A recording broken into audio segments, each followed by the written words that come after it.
লায়াস্তাখলিফান্নাহুম feel আরদি কামা ইস্তাখলাফাল্লাযীনা মিন ক্বাবলিহিম।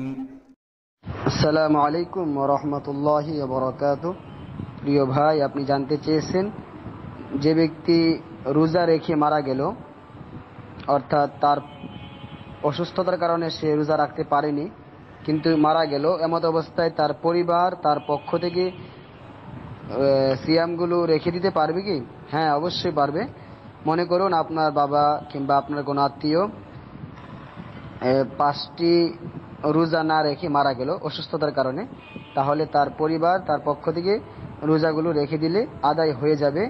কারণ আল্লাহ রাসূল সাল্লাল্লাহু আলাইহি সাল্লাম বলেন, হাদিসটি বুখারী মুসলিমে রয়েছে, মান মাতা ওয়া আলাইহি সিয়ামুন, যে ব্যক্তি মারা গেল এমত অবস্থায় তার উপর সিয়াম অর্থাৎ রোজা ফরজ ছিল, সামা আনহু ওয়ালিয়ুহু, তাহলে তার অভিভাবক যারা আছে তারা তার পক্ষ থেকে সিয়ামগুলো রেখে দিবে। আশা করি উত্তরটি পেয়েছি।